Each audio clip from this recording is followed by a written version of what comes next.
हमारे साथ कुलदीप मुल्तानी जी हैं। संघर्ष इनका जीवन रहा है।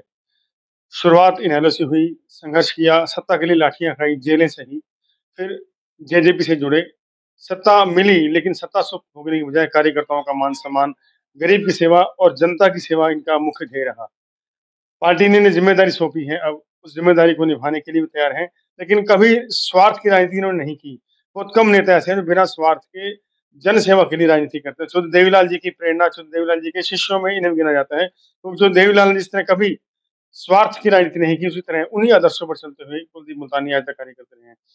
कुलदीप जी, अब आपको सरकार ने एक ज़िम्मेदारी सौंपी है, हरियाणा एग्रो की। किसानों से जुड़े रहे किसान हैं आप भी। तो क्या संभावनाएँ दिखती हैं इस डिपार्टमेंट में? कहते हैं कि चेयरमैन ने तो नाम किया हुआ है। भाई आपके लिए बहुत काम है, इसमें काम ही काम है, आप जितना करें उतना कम है, तो क्या कहेंगे इस बारे सबसे पहले तो मैं हमारे राष्ट्रीय अध्यक्ष चौधरी अजय सिंह जी चौटाला, माननीय मुख्यमंत्री मनोहर लाल जी खट्टर, उप मुख्यमंत्री दुष्यंत चौटाला जी का, सरदार निशान सिंह जी जजपा के प्रदेश अध्यक्ष जी का, और खास तौर से कुरुक्षेत्र के कार्यकर्ता साथी जितने भी जजपा के साथी थे, उनका तहे दिल से धन्यवाद करता हूँ, जिन्होंने संघर्ष में मेरा हमेशा साथ दिया और इस पद तक मैं पहुंचा। जैसा कि आपने बताया कि हरियाणा एग्रो इंडस्ट्री कारपोरेशन का मुझे चेयरमैन बनाया गया है, तो मेरे आगे काफ़ी चुनौतियाँ हैं। मैं चाहता हूँ कि जो भी फैसिलिटीज़ इसमें छोटे किसानों के लिए, छोटे दुकानदारों के लिए, छोटे उद्यमियों के लिए, जो भी फैसिलिटीज़ हैं, वो हर जन तक पहुँचे, ताकि उनका किसान भी भरपूर लाभ उठा सके, छोटे उद्यमी भी लाभ उठा सकें और इसका फ़ायदा हर जन तक पहुँचाए।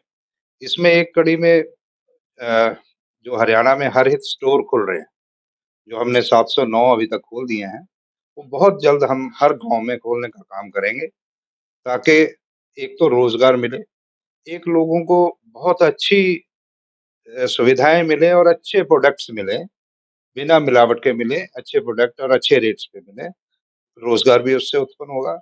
ये मेरी कुछ प्रायोरिटी हैं और जो भी किसानों के हित की बात है, वो जब भी होगा मैं ज़्यादा से ज़्यादा अगर फूड प्रोसेसिंग से कोई रिलेटेड होगा, मैं उसको भी प्रोसेस करने का कोशिश करूँगा ताकि किसानों को यहाँ लाभ मिल सके और जो हमारा धान का इलाका है, अगर डाइवर्सन हो सके दूसरी खेती में और उसकी फूड प्रोसेसिंग करके कुछ इंडस्ट्री लगा के, कुछ ऐसा काम हो सके, तो मैं इसके लिए हमेशा प्रयास करूँगा। में? आप खुद किसान हैं, खेती करते रहे हैं और जो देवीलाल जी के साथ से आपने संघर्ष शुरू किया था। तो सत्ता में सब राजनीति में सभी लोग सत्ता सुख के लिए आते हैं, सत्ता सुख ज्ञान की ताकत के लिए आते हैं। लेकिन आप कभी शक्ति की ताकत की वजह से भागे नहीं हैं, संगठन में रहे, संगठन के लिए कार्य किया और कभी ऐसा दिखाई नहीं दिया भी ये बहुत बड़ा नेता है। आज भी आप भाई लगते हो, नेता लगते ही नहीं कहीं से। तो ये गुण कहाँ से है आप में? मतलब नेतागिरी नहीं, भाइयों वाला रहता है। आपके आपका बहुत धन्यवाद, आपने मुझे इतना मान दिया। ये है कि मैंने अब कभी पद नहीं डिमांड किया।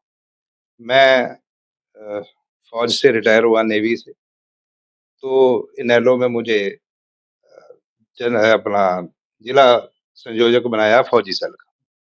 उसके बाद काम किया, सिर्फ़ काम की लगन थी। उसके बाद हल्का अध्यक्ष पेहोवा बना, उसके बाद जिला अध्यक्ष कुरुक्षेत्र बना।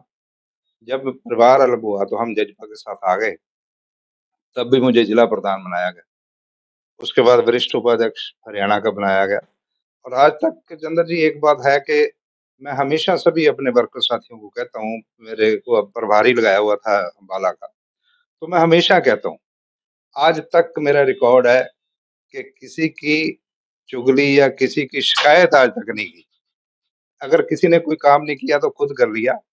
ये एक चीज़ है कि आपस में मिल-जुल के कोई साथी थोड़ा कर लेता है, कोई ज़्यादा कर लेता है।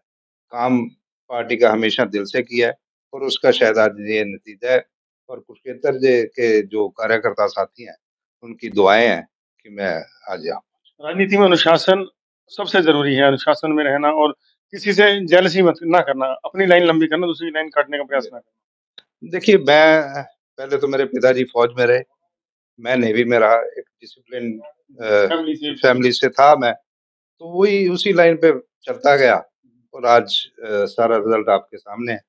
चर्चा मैं ये भी है कि पेवा से आपको जेजेपी अपना उम्मीदवार भी देख रही है, तो are you ready for that अगर पार्टी कहती है तो? देखिए वैसे तो चौटाला साहब भी कहते थे, मगर जब पार्टी हित की बात हुई, तो मैंने हमेशा त्याग किया। मैंने कहा नहीं जी, पार्टी का नुकसान हो जाएगा, इसलिए कोई बात नहीं, आप टिकट दो दूसरों को। उसके बाद जेजेपी बनी, तो तब भी दुष्यंत जी ने कहा, तो मैंने कहा नहीं, उस टाइम भी मैंने कहा भी नहीं, हम इलेक्शन लड़वाएँगे। और अब जब भी जो भी ज़िम्मेवारी वो देंगे, मैं उसको निभाऊँगा तय दिल से। कह सकते हैं अगर आपको चुनाव लड़ने की आदेश पार्टी देती है तो आप तैयार हैं उसके लिए बिल्कुल। मैं कह रहा हूँ कि जो भी आदेश देंगे, जिस तरह का भी आदेश देंगे, मैं उसके लिए तैयार हूँ हमेशा। राजनीति में कार्यकर्ता आते हैं, बहुत से लोग आते हैं, संघर्ष आपकी तरह आपने भी लंबा संघर्ष किया।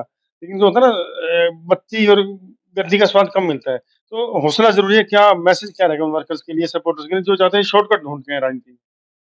देखिए, मैं हमेशा इस बात का हामी कर रहा हूँ कि अपेक्षाएँ जो हैं, वो चाहे निजी ज़िंदगी में हों, चाहे राजनीतिक ज़िंदगी में हों, चाहे आपकी सर्विस की ज़िंदगी में हों। जितने ज़्यादा आप अपेक्षा करेंगे, उतना ज़्यादा आप दुखी होंगे। आप सिर्फ़ एक काम करते जाओ, सिर्फ़ ईमानदारी से काम करते जाएँ, आपको फल अपने आप मिलेगा। निस्वार्थ भाव से काम करना। बिल्कुल। तो निश्चित रूप से निस्वार्थ भाव से काम करने की प्रेरणा, अनुशासन प्रिय ज़िंदगी और उसके बाद अपने नेताओं के प्रति वफ़ादारी और उनके लिए जान तक न्यौछावर करने का जज़्बा, कुछ ऐसी ख़ास बातें हैं जो कुलदीप मुल्तानी जी को अलग करती हैं। लेकिन अध्यक्ष रहे, उसके बाद प्रदेश में गए, लेकिन लोगों ने बहुत कुछ कहा, लेकिन पार्टी के प्रति समर्पण और एक तरह से त्याग भावना इनके मन में थी, जिसका फल उन्हें आज मिला है। चाहे चेयरमैन मिल गई हो, लेकिन आज भी साधारण और कोई ऐसा नहीं लगता कि चेयरमैन से बात करें। यही खास बात है मुल्तानी जी की। और अब अगली बात, तैयार हैं किसी भी अगले कार्य के लिए, अगली चुनौती के लिए जो इन्हें पार्टी देगी। हो सकता है सेवा से विधानसभा चुनाव या कुछ तो लोकसभा का उम्मीदवार भी। फिलहाल ये समय के गर्भ में है, लेकिन अब कुलदीप मुल्तानी जी पूरी तरह तैयार हैं किसानों की लड़ाई लड़ने के लिए और जनता की भावनाओं को ऊपर तक पहुँचाने के लिए। बी पॉजिटिव न्यूज़ के चंदन।